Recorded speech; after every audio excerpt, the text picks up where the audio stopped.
Hello everyone, my name is Aarti. Welcome to this weekly episode of South Connect where we talk about some important events from southern India. Let us start with Karnataka.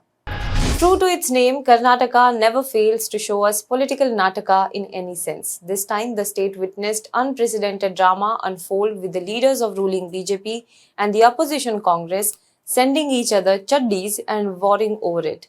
I know it sounds funny and unbelievable, but trust me, it did happen. A Chaddi war has erupted in Karnataka between the Congress party and the BJP, and now it has snowballed into RSS workers sending khaki shots synonymous with the RSS to former Karnataka Chief Minister Siddaramaia's home. It all began with the members of NSUI, the Congress's youth wing, burning khaki shots in front of the residence of Education Minister B.C. Nagesh to protest against the revision of syllabus for school students. The protesters from the NSUI entered the premises of Nagesh's house. They raised slogans and set fire to a pair of khaki shots. The ruling BJP had strongly condemned the incident, and the government also arrested around 22 persons in this connection. After this, Siddaramaiah, former chief minister of the state, addressed a press conference condemning the arrest, saying that all the NSUI members did was set fire to a pair of shots in the presence of police. He then mockingly said that if the BJP keeps arresting protesters, then the Congress will have to launch a statewide campaign to burn shots. After his statement, Congress workers in Karnataka began to burn khaki shots in multiple areas in Karnataka, slamming the ruling BJP for bending before the RSS in its policies and programs. The BJP, however, hit back with Union Minister Prahlad Joshi saying that Congress is burning chaddis, that is underwear or shorts, because they have been stripped of their own chaddis in states like Madhya Pradesh and Assam, and their chaddis have become loose in states like Rajasthan. He also said that people have stripped them and that this is why Siddaramaiah is frustrated and is burning RSS chaddis. To counter the Congress's move to burn khaki shots to show their opposition to saffronization, the Rashtriya Swayamsevak Sangh workers have now started collecting shorts and knickers from houses and sending them to the Congress headquarters in Bengaluru to be handed over to opposition leader Siddaramaiah. RSS workers of KR Pet unit in Mandya district of Karnataka sent a parcel containing shots. The workers went door to door in the villages and they collected used shorts and knickers, and later they packed hundreds of these shorts and knickers into a box and parceled it to Bengaluru Congress office. Well, I have no words to even comment on it. But let's move on to some serious news from the state. This is Moon and this is Bengaluru Road. See any difference? Potholes are a major problem for India's Silicon Valley. A video of vehicles struggling to traverse a terribly potholed stretch on the Bengaluru-Mysuru road was shared by a photojournalist on Twitter, triggering much outrage over the state of infrastructure in the city. Potholes on the road or road in between potholes? Welcome to the IT capital of India. Bengaluru-Mysuru road near Nice Road junction with multiple potholes making motorists difficult to use the stretch in Bengaluru. The tweet read, showing vehicles trying to navigate through 40-odd potholes on a 500-meter stretch. The tweet led to outrage due to city's continuous pothole menace, forcing authorities to immediately start work on patching the road.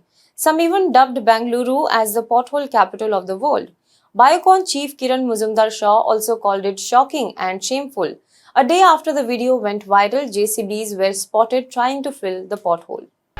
Let's move on to the next state in the list, that is the state of Kerala.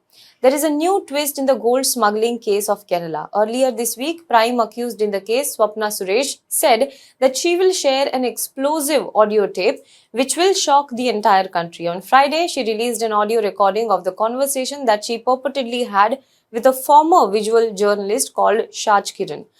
On Thursday, Swapna had alleged that Shaj Kiran had threatened her for naming the Chief Minister of Kerala, Pinarayi Vijayan, and his family members in a statement under Section 164 of CRPC.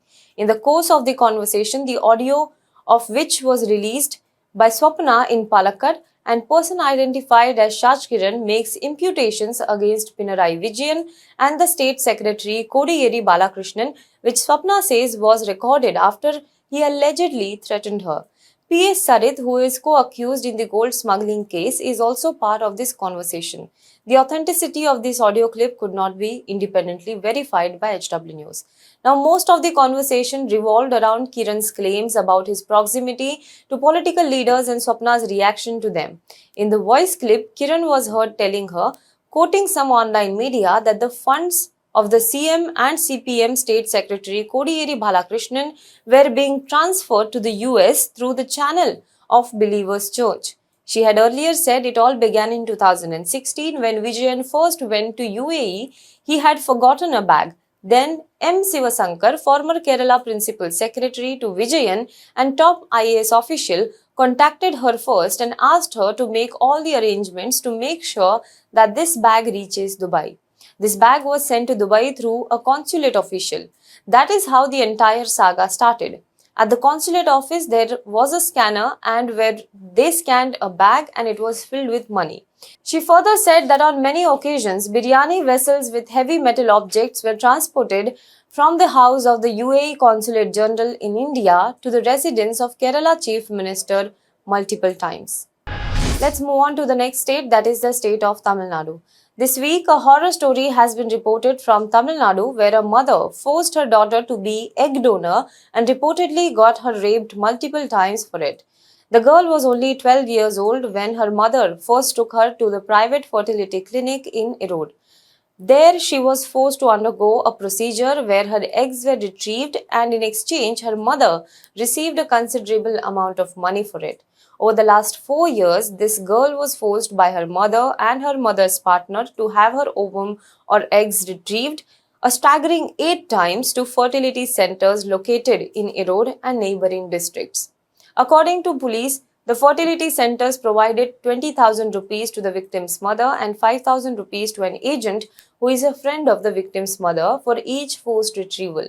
The now 16-year-old girl's mother, her partner and her friend from Erode district, Tamil Nadu, were all arrested by South Police for forcing the girl to give up her ovum to private fertility clinics in the district by furnishing a fake Aadhaar card.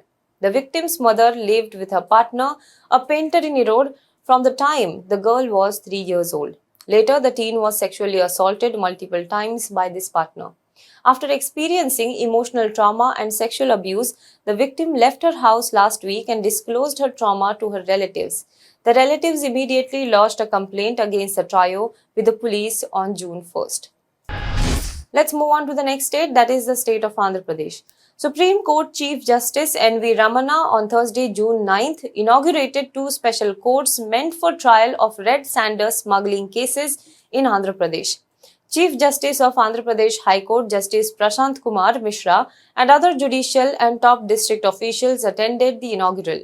The special courts have come up at the Tirupati Urban Development Authority complex in the Temple town. The CJI inaugurated the Judicial Magistrate of First Class Court and a District Court. These are the first special courts that are set up in the state to deal with the red sanders smuggling cases. The courts will help in the speedy disposal of these cases. This region bordering Tamil Nadu is in fact notorious for red sanders smuggling. The rise in smuggling cases has led to large pendency of the cases, and keeping this in view, the state government took the initiative to set up special courts. Let us move on to Telangana. The Hyderabad gang rape at the heart of the city involving sons of some influential and politically connected leaders has shocked Telangana. While police have nabbed the culprits, they are mulling filing a petition with the Juvenile Justice Board seeking to treat the 5 CCLs, that is child in conflict with the law, as adults during the trial.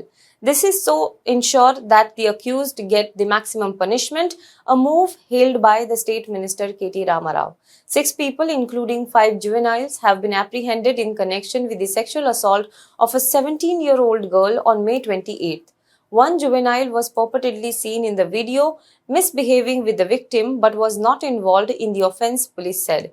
Hyderabad Police Commissioner C.V. Anand said that they are considering filing a plea before the board to treat the 5 as adults to ensure that they receive maximum punishment. He had already said that stringent sections of law have been invoked against those involved in the heinous crime, and the punishment under the sections could be imprisonment for life till death or even death penalty. Do let us know what you think about this in the comment box below. For more news and updates, you can log on to www.hwnews.in.